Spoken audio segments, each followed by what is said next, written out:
지난주에 참석했던 성도님들은 머리에 쥐 났죠? 예. 그래도 알 때까지 저도 고집이 좀 있습니다. 그래서 또 한편에 지난주 참석하지 못한 분들을 위해서라도 한 1분만 복습을 좀 하십시다. 1분만. 이 본문이 왜 중요하냐 하면 누가복음이라는 성경의 정경성에 도전을 받는 그런 중요한 문제이기 때문에 역사가들의 그 잘못된 그 오역이나 기록에 의해서 성경의 권위가 흔들리거나 무너져서는 안 되겠기에 두 주에 걸쳐 강조를 했는데 오늘 간단히 합시다. 간단히 누가복음 2장 1절에 보시면 그때 가이사 아구스토가 영을 내려 천하로 다 호적하라 하였으니 이 호적은 구레뇨가 수리아 총독이 되었을 때에 처음 한 것이라. 이 본문입니다. 자, 이제 저를 보세요. 그러니까 여러분 제가 질문하는데 아는 대로 답만 하시면 됩니다. 그러면 저절로 정리가 되게끔 지난주 너무 골치 아프게 공부를 했으니까 공부는 또 힘들게 해야 남죠. 이해는 잘 안 됐어도 그게 그런 문제가 있었다 정도로 기억을 해도 좋을 것 같습니다.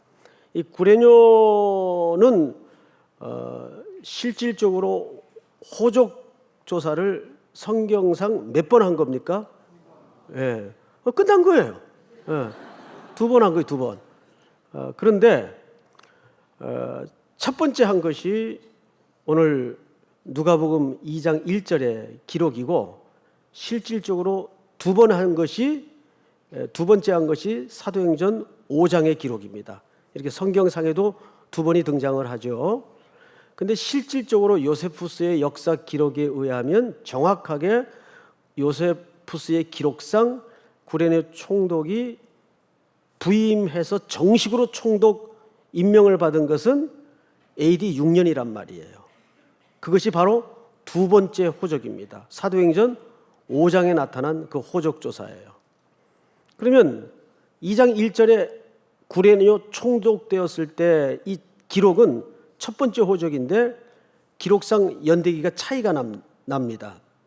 이것은 BC 적어도 4년에 호적을 조사시킨 건데 AD 6년이면 몇 년 차이가 나죠? 10년. 벌써 다 이해를 하셨네요. 10년 차이가 난단 말이죠. 그런데 우리가 누가복음 2장에서 바로 잡을 것은 첫 번째가 이 때라는 말을 무엇 동안에, 제가 나중에 찾아보니까 어떤 영어 성경에는 바로 잡았어요. when이 아니고 무엇 하는 동안에.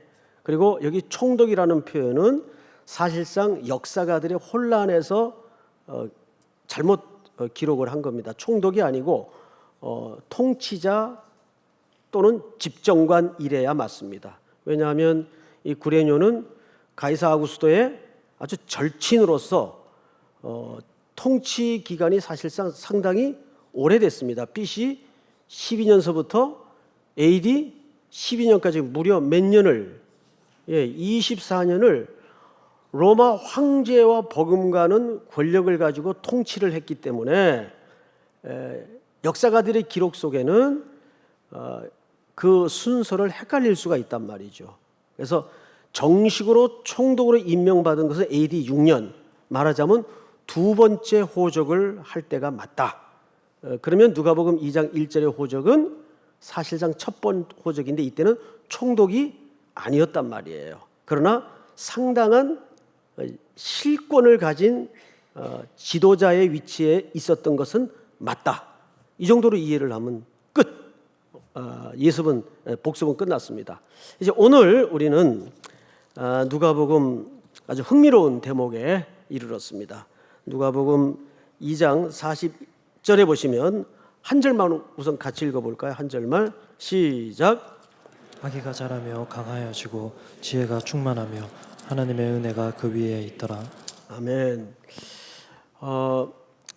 누가 많이 그 기록하고 있는 대목들입니다. 오늘 본문이. 그래서 이 학자들도 이 대목에 대해서 굉장히 그 흥미로운 연구를 많이 해놨는데 오늘 여러 가지를 참고해봤지만 여러분들이 좀 이해가 쉽도록 다시 배열을 해서 설명을 좀 드리겠는데 우선 제가 지금 숫자를 한 2개를 말씀을 드릴 테니까 무슨 생각이 제일 먼저 떠오르는가를 한번 생각을 해보십시오. 2002. 예. 뭐 2002 하면 여기 어느 누구도 그건 뭐지? 그때 내가 대학 떨어졌던 해인가? 뭐 이렇게 생각하는 사람은 없어요. 적어도 2002 하면 우리나라 축구사에 가장 영광스러웠던 한 해입니다. 2002. 또 하나를 얘기할게요. 36년 일제의 통치 기간 숫자죠. 자, 여러분들 왜 이 숫자를 그렇게 다 알고 있고 숫자만 말했는데도 그해 어떤 일이 있었는가를 명확하게 기억하시죠? 이거를 이제 우리가 흔히 말하는 대로 이해를 하자면 사회적 통념이라고 말합니다. 사회적 통념이라는 것은 그래서 성경 해석에 굉장히 중요한 근거를 마련해요. 여러분 숫자만 말했는데 벌써 이 시대를 살아왔던 우리라면 나이 고하를 막론하고 다 알죠. 2002 한일 월드컵, 한국 축구사의 영광스러웠던 해, 할머니들까지 조끼 입고 나와서 응원했던 그 시청 앞 광장의 응원 기억하시죠? 또 36년은 어느 시대를 살았던 한국 사람이면 공감하는 개념이에요. 그와 같이 성경을 기록할 때도 그 시대 사회 통념의 용법으로 쓰여진 문장이 있을 수 있다 그 말이에요. 방금 여러분들이 읽은 본문이 그런 차원에 해당합니다. 그러니까 우리는 그냥 지금 2000년 후의 성경을 읽으니까 뭐 그러나 보다 이렇게 이해를 하겠지만 이 시대를 살아냈던 사람들이면 벌써 이런 표현이 나오면 머릿속에 탁 걸려드는 게 있단 말이에요. 자, 아기가 자라며 강하여지고 지혜가 충만하며 하나님의 은혜가 그 위에 있더라. 이 본문을 2000년 전 유대인들이 읽을 때는 제일 먼저 뭐가 생각났을 것 같습니까? 어떤 사회적 통념이 생각날 것 같습니까? 여러분, 항상 이스라엘은 사회적 통념을 얘기할 때 구약과 율법이 근거가 됩니다. 그걸 떠나서는 그네들의 문화와 사회적 통념을 생각할 수가 없어요. 자, 그래서 제가 한 문장을 구약과 신약 한 절씩을 비교를 시켜드릴 텐데 좀 띄워주세요. 한번 같이 읽을까요? 시작. 아이 사무엘이 점점 자라매 여호와의 사람들에게 은총을 더욱 받더라. 그리고 이것을 신약의 오늘 본문과 좀 연결시켜서 비교를 해보겠습니다. 네, 시작. 예수는 지혜와 키가 자라가며 하나님과 사람에게 더욱 사랑스러워 가시더라. 거기 보시면 은총이라는 표현이 등장을 하죠. 은총. 그리고 누가복음에는 사랑스러워 가시더라 이렇게 표현을 하고 있어요. 같은 개념인데 이 사랑스러워 가시더라는 말은 헬라 말에는 이제 카리스라고 되어 있죠. 은혜, 은총 같은 개념이에요. 자, 이게 바로 유대인들의 뭐죠? 사회적 통념이에요. 유대인들은 키가 자라며 하나님과 사람에게 더욱 사랑스러워 가시더라 했을 때 그들 머릿속에 제일 먼저 턱 걸려드는 게 어떤 구약의 사건과 인물일 것 같습니까? 당연히 사무엘이에요. 무슨 말씀을 드리고자 하는지 이해가 되시죠? 그래서 오늘 이 예수님의 역사의 무대에 등장하는 이 내용은 사실상 구약의 사무엘 선지자의 등장을 이해하지 못하고는 절대 접근할 수 없는 본문이 됩니다. 그만큼 그 시대를 살아냈던 사회적 통념이라는 게 그래서 중요한 거예요. 아까도 말씀을 드렸지만 이 시대를 살고 있는 사람들이라면 36? 말 안 해도 알고 2002? 말 안 해도 무슨 일이 있었는지 다 알아요. 그것이 하나의 사회적 통념이라고 그랬어요. 당연히 오늘 누가복음 본문을 보시면 40절에 아이가 자라며 강하여지고 지혜가 충만하며 하나님의 은혜가 그 위에 있더라. 이 본문을 탁 듣거나 읽었을 때 이 2000년 전 시대 유대인들은 제일 먼저 누구를 떠올릴 수밖에 없다고요? 사무엘. 그런데 놀랍게도 사무엘의 성장 과정에서 표현되었던 표현과 용어가 오늘 이 누가복음 마무리 부분의 전체 내용에 정확하게 일치하여 등장을 합니다. 자, 조금 더 접근을 해보겠습니다. 자, 그러면 누가복음과 그 사무엘상을 이제 한 번 더 비교를 하겠는데 요세푸스의 기록을 한번 좀 띄워주세요. 기록을 보시면 이렇게 되어 있습니다. 요세푸스는 유대의 아주 귀한 사가죠. 사무엘은 12살 때부터 예언을 하기 시작했다. 또 다른 표현으로는 선지자가 되었다. 이것이 요세푸스의 기록에 고대사에 나오는 내용들입니다. 자, 그런데 예수님이 누가복음 2장 42절에 보면 뭐라고 표현되어 있죠? 예수께서 12살 되었을 때. 그래서 예수님의 이 12세 기준은 굉장히 중요합니다. 0살부터 12살까지는 아주 내추럴한 성장이 있었어요. 아주 자유롭고 충만한 자연스러운 성장이 예수님에게 있었어요. 그리고 실질적으로 예수님은 12살부터 공개적인 사역상 30살에 등장할 때까지 모두 18년이 감추어져 있지만 이 18년 동안은 누가만의 기록인데 집으로 돌아가서 부모를 지극정석 받들었다라고 되어 있습니다. 그러니까 그 말은 진보를 나타내는데 일면 무슨 뜻도 되냐 하면 절제된 성장을 얘기합니다. 말하자면 자기 자신을 이렇게 흔쾌하게 드러내지 않는, 그래서 실질적으로 예수님의 선지자 생활을 12세 때부터라고 보는 사람들도 있어요. 그런 학자들이 있습니다. 자, 어쨌든 그것은 오늘 논의의 주제가 아니기 때문에 다루지 않기로 하고 이제 질문을 좀 하나 여러분들에게 드리겠습니다. 그 질문이 뭐냐 하면 그러면 도대체 이 누가라는 기자는 예수님의 성장 과정을 유독 자세하게 설명함으로써 은연중 누구와 지금 계속 대비를 시키고 있는 겁니까? 사무엘과 대비를 시키고 있는 거예요. 그럴진된 거기에 그럴 만한 분명한 이유가 있어요.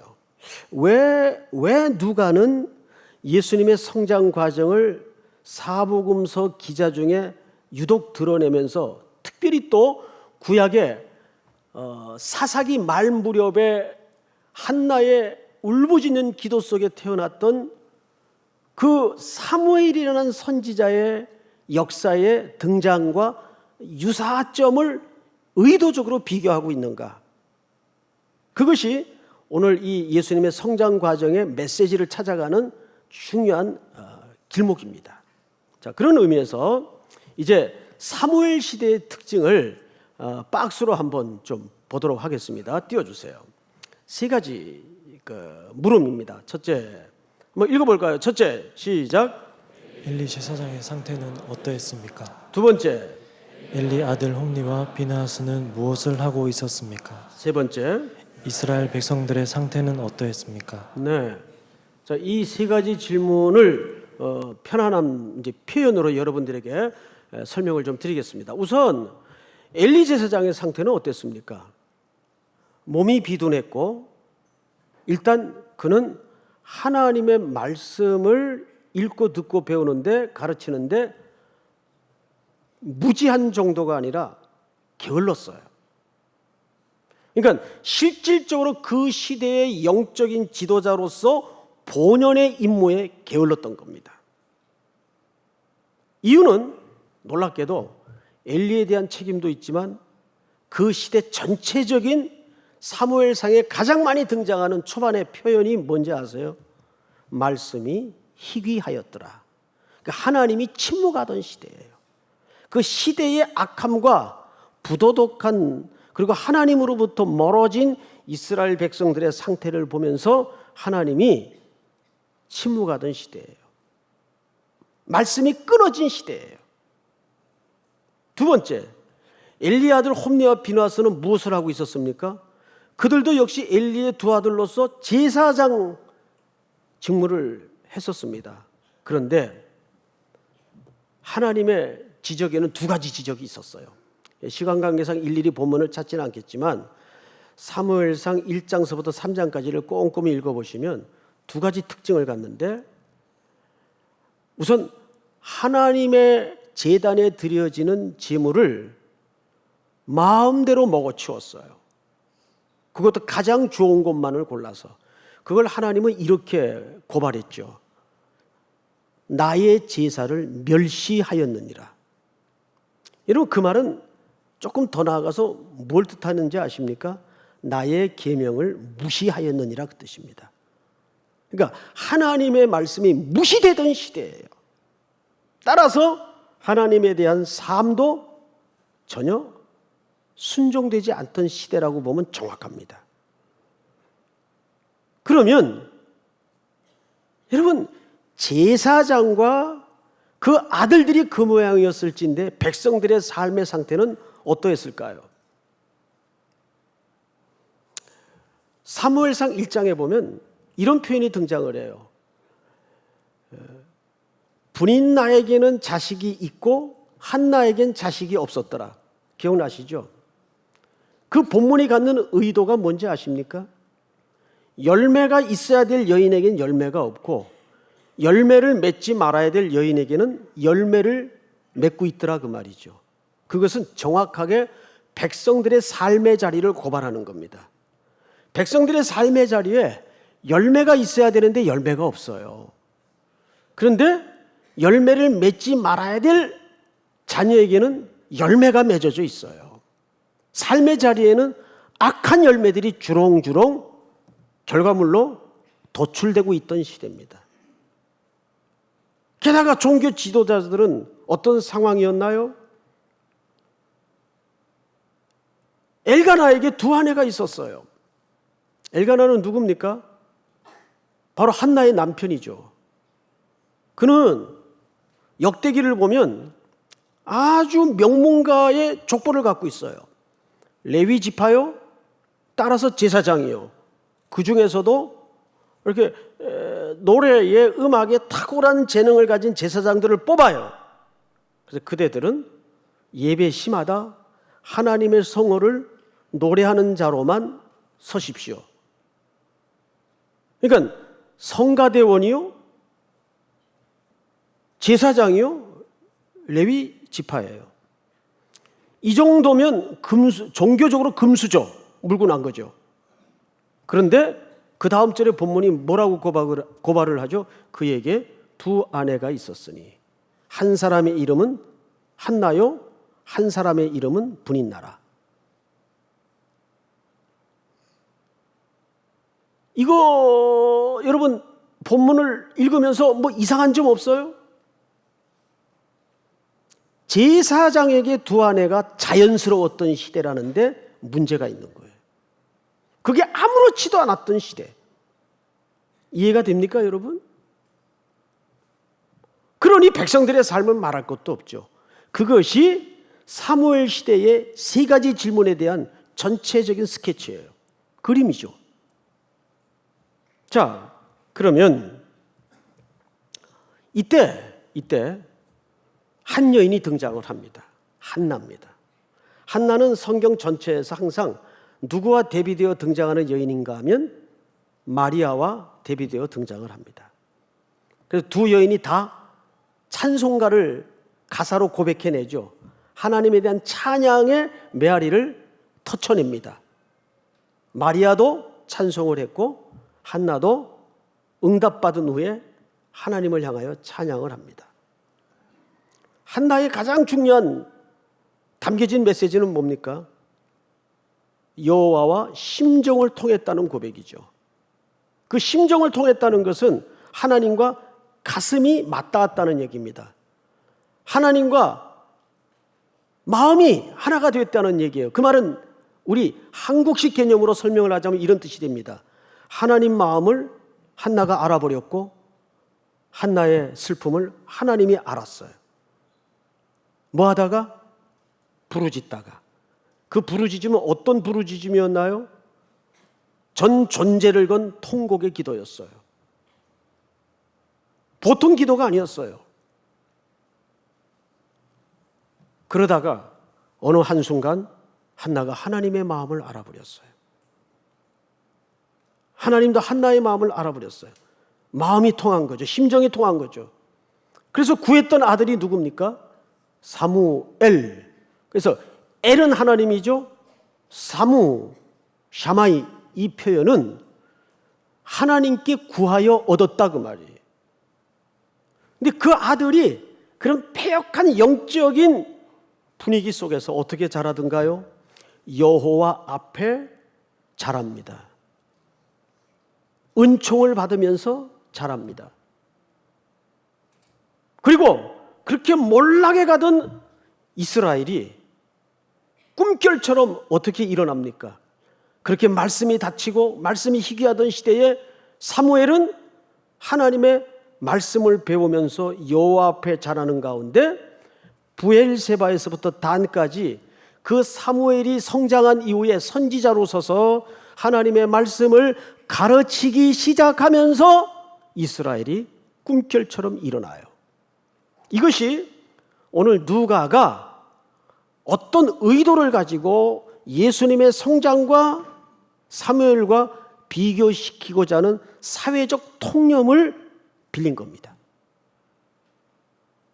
그래서 그 시대의 사회적 통념을 이해하지 못하면 오늘 그냥 어린이 주일날 예수님에 대해서 뭐 기도 잘하고 그런 설명밖에는 우리가 할 수가 없겠죠. 자, 그러면 조금 더 들어가 보십시다.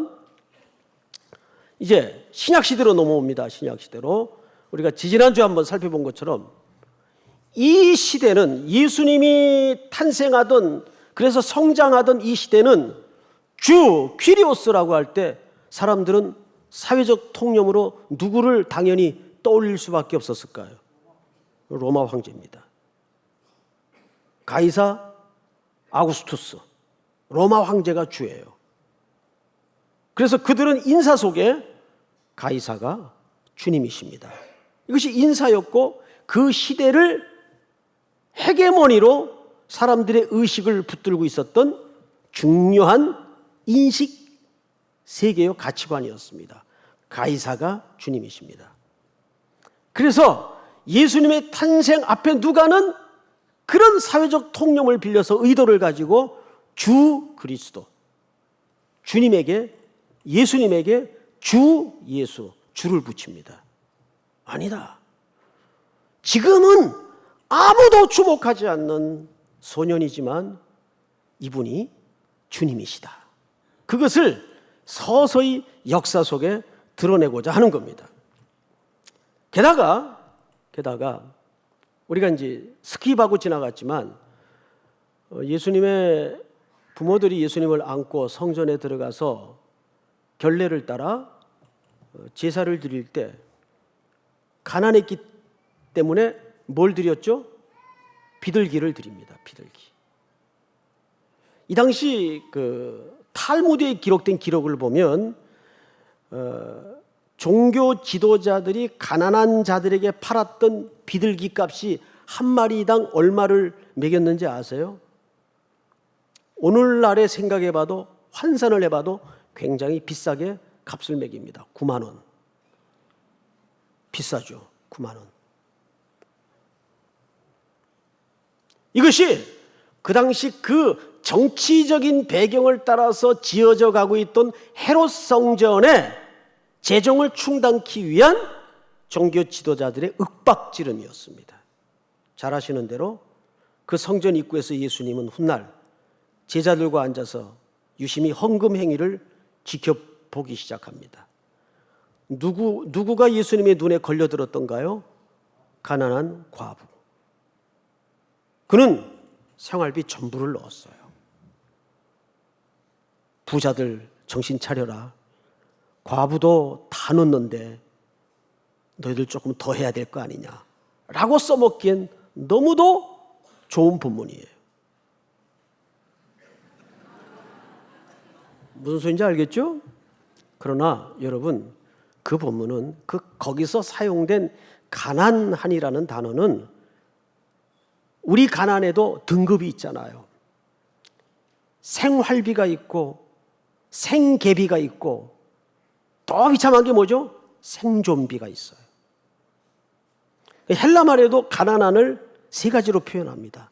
근데 여기에 사용된 가난한은 생존도 어려운 상태의 절대 결핍을 얘기합니다. 그런데 줄을 서서 예배는 드리고 싶은데 들어가야 하겠기에 두렛돈을 헌금함에 집어넣고 들어갑니다. 여러분, 그걸 예수님이 불러다 칭찬했을까요? 우리는 본문에 의도한 다른 주관적 해석에 빠져 있어요. 그것은 과부의 전액을 바치는 행위를 칭찬한 것이 아니라 그렇게 하지 않으면 안 되었던 그 시대적 종교 지도자들의 만행을 역설적으로 고발하는 내용이에요. 드리지 않으면 안 되게끔 그 시대 종교 지도자들이, 특별히 서기관과 바리새인들이 쥐어짰어요. 그래가지고 복 받겠어? 그러니까 남편들이 부도나고 애들이 안 되는 거야. 이거 말도 안 되는 소리지만 10번만 들어보세요. 예? 10번만. 아, 정말 그런가? 이런 생각 들까요? 안 들까요? 들죠. 들고 말고요. 이거는 조금 거칠게 표현하면 종교 폭력입니다. 그 앞에 문맥을 잘 보셔야 돼요. 그 이야기가 왜 나왔는지 아세요?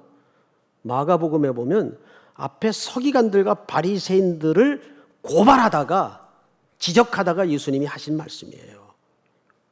그러고 나서 그 성전에서 제자들과 예수님이 빠져나오시면서 제자들이 묻죠. 이 건물이 어떻게 되겠습니까? 성전이 아니에요. 이 건물이 어떻게 되겠습니까? 돌 위에 돌 하나도 남김없이 무너뜨려지리라. AD 70년에 그대로 무너집니다. 지은 지 얼마 안 됐을 때예요. 그대로 무너집니다. 그런 성전은 무너져야죠.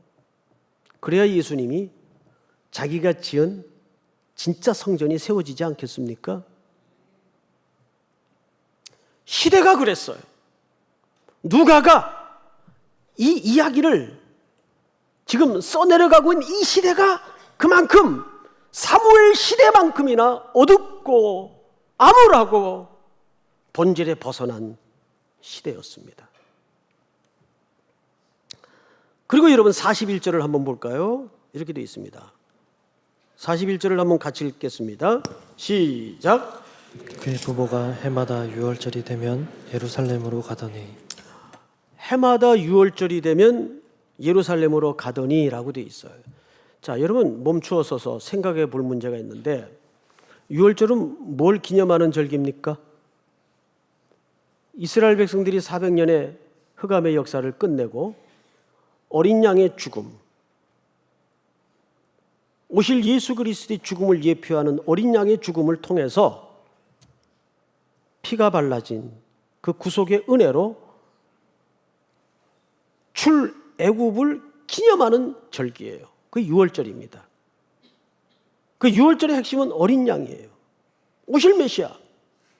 근데 희한한 일이 또 여기서 벌어집니다. 아침에도 희한한 일이 있었고 또 여기에서도 지금 희한한 일이 벌어져요. 그 희한한 일의 내용이 뭐냐 하면 예수님의 부모들과 예수님이 같이 유월절 지키러 올라갔다가 이제 절기를 끝내고 돌아가는 길이었겠죠. 하루쯤 가다가 예수님의 부모가 오마나 누가 없는 걸 발견했어요? 예수님이 일행 중에 없는 걸 발견했어요. 원문을 정확히 번역을 하자면 예수님이 계신 줄 잘못 알았어요.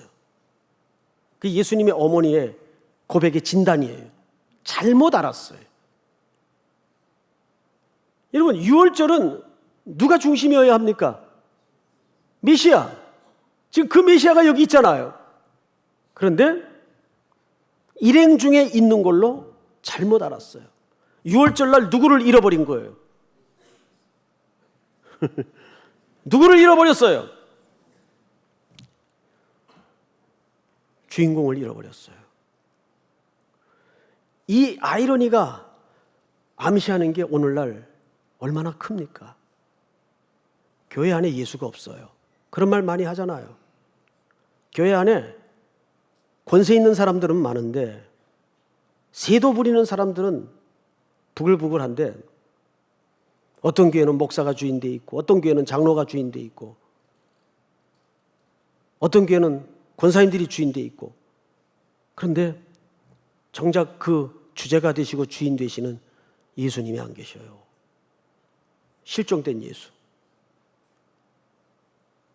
그러고 앉아 있을 때가 아니에요 지금. 예수님을 찾으러 나서야 돼요 지금. 누구처럼? 일행 중 계신 줄 알고 있었던 부모들처럼 잘못 알고 있었죠. 섬찟하지 않습니까? 이게 오늘 한국교회에서는 벌어지고 있는 실수라고 보지 않아요? 똑같은 일들이 지금 시대마다 있어 왔어요. 교황권이 하늘을 찌르들 때에는 교황이 교회의 주인이었어요. 지금도 그렇지만 저는 정직하게 카톨릭을 온전한 기독교로 보지 않습니다. 얼마나 비신앙적이고 비본질적인 것들이 하나님과 예수의 자리를 대신하고 있는지 몰라요.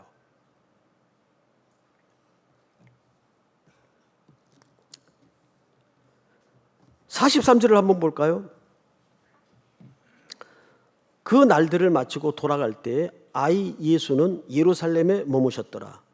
그 부모는 이를 알지 못하고 동행 중에 있는 줄로 생각하고 하룻길을 간 후 친족과 아는 자 중에 찾되 만나지 못하며 찾으면서 예루살렘으로 돌아갔더니. 자, 그러면 생각을 해보세요. 하룻길을 갔어요. 근데 아뿔싸 예수님이 안 계시네. 일행 중에.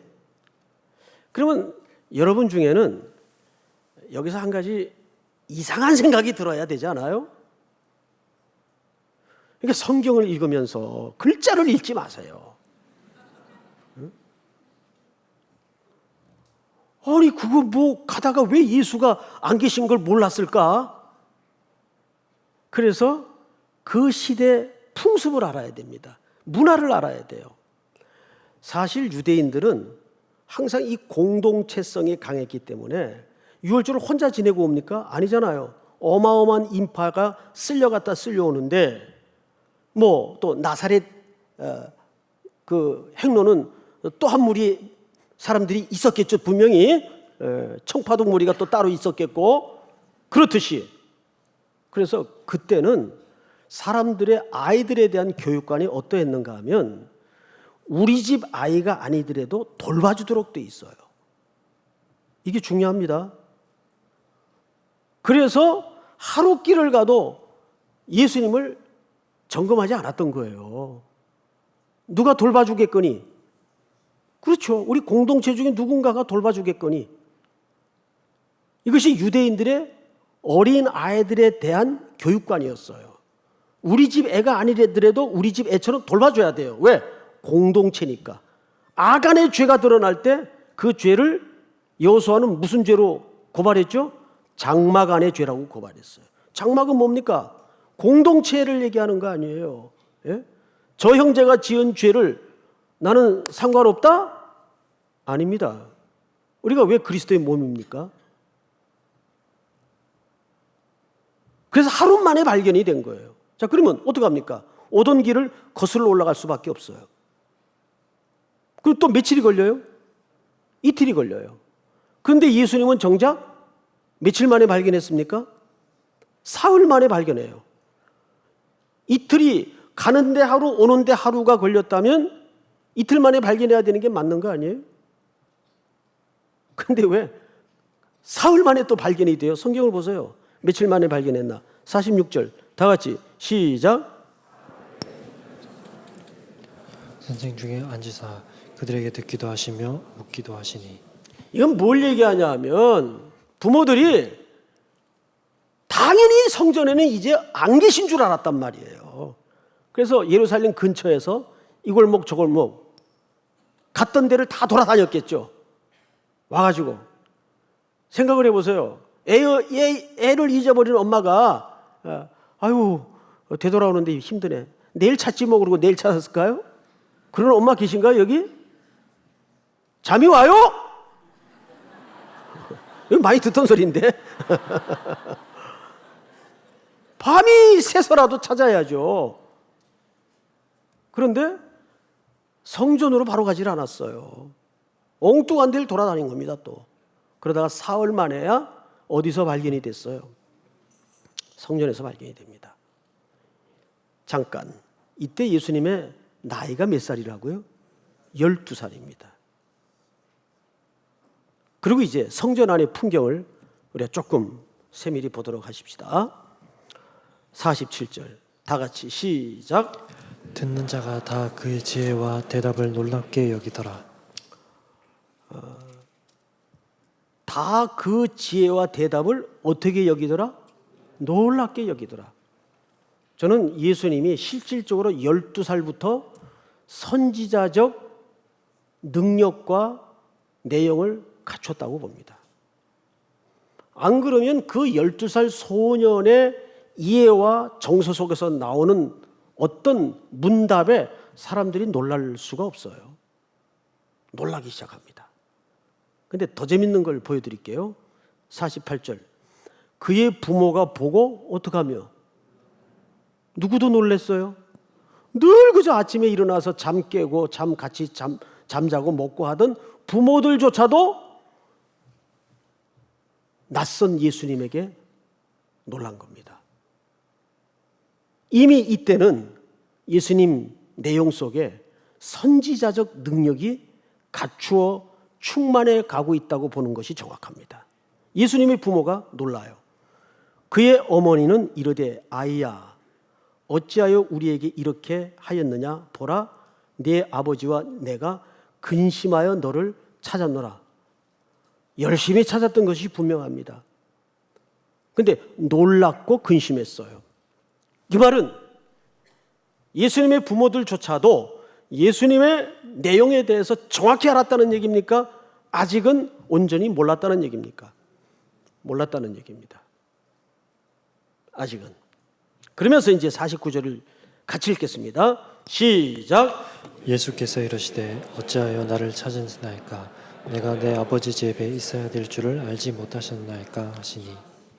예, 예수님이 이 성전을 뭐라고 지금 드디어 공개적으로 말하기 시작합니까?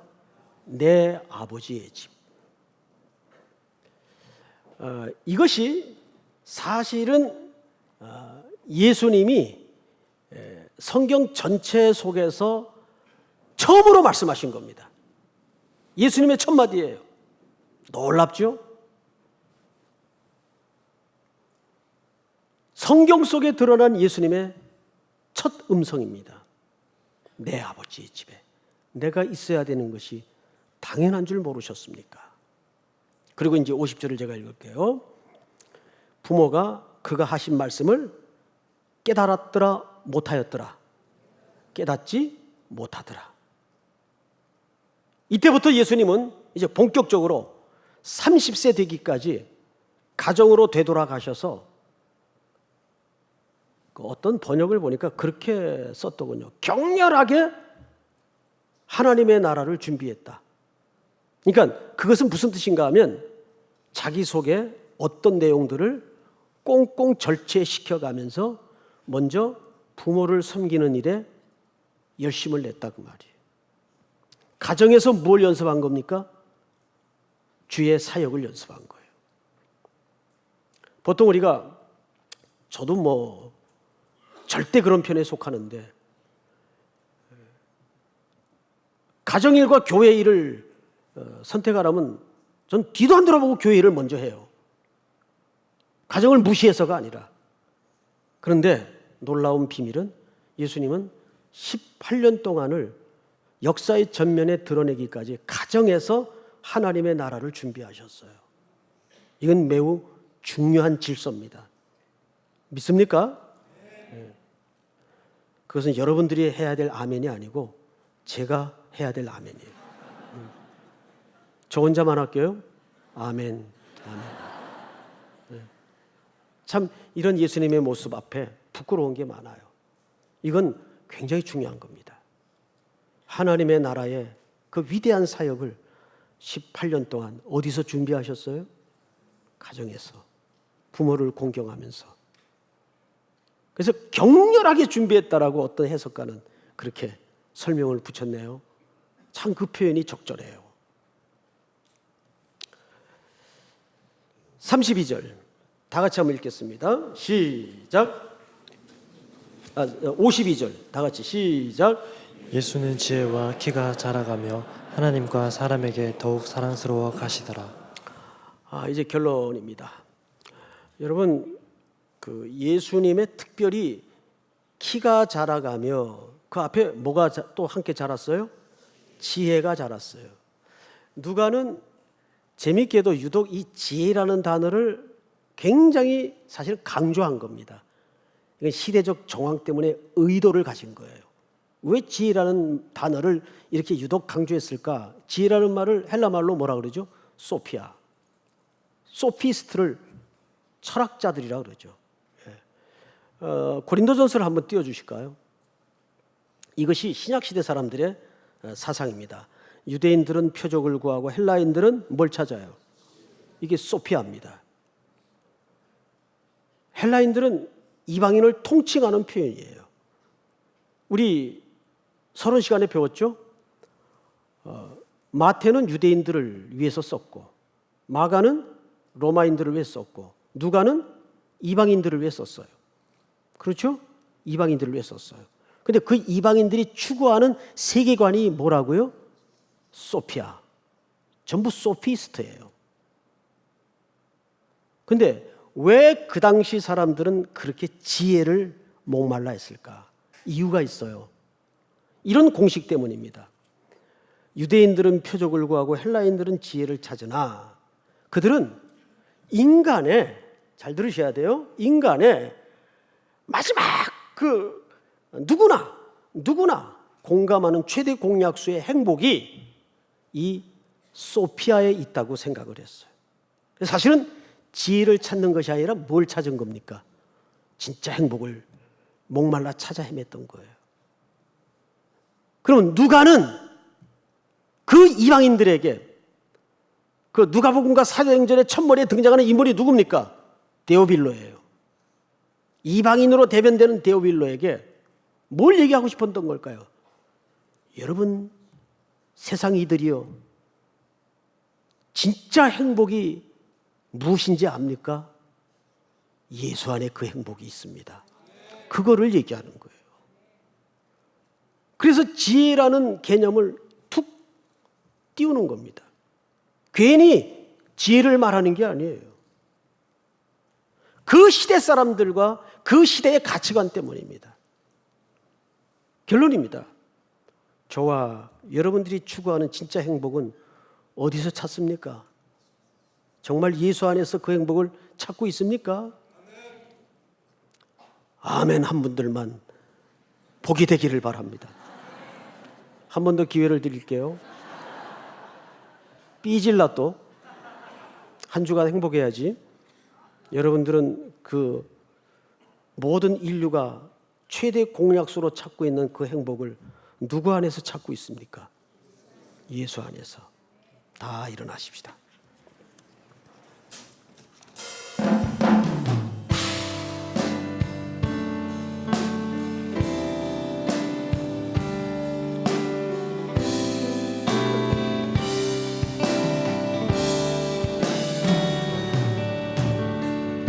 이 세상 가장 아름다운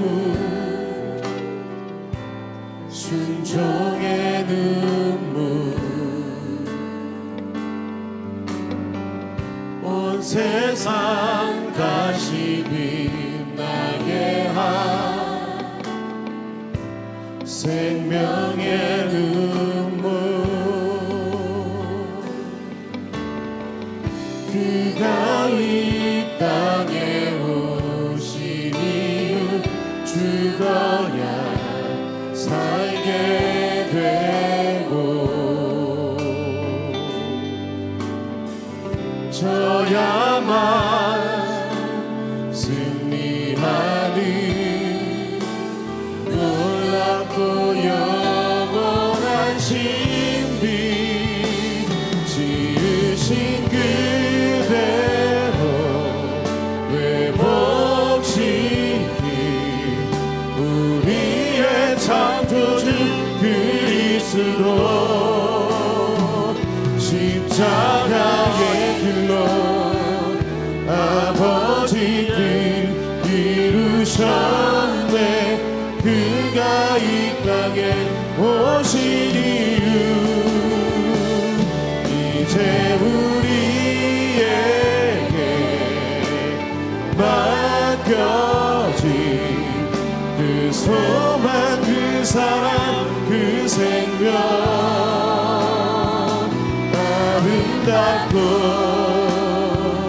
눈부신 십자가의 길 우리가 이 땅에 살아가 이유 우리 이 시간 다 같이 한번 서신 채로 아까 우리 김철 목사님 광고하셨듯이 지금 대만을 덮고 있는 태풍이 오늘 밤 안에 주의 명령을 따라 잠잠케 하여 주시옵소서. 그리고 복음을 실어 나를 그 비행기가 속히 공항에서 이륙할 수 있도록 하나님께서 붙들어 주시옵소서.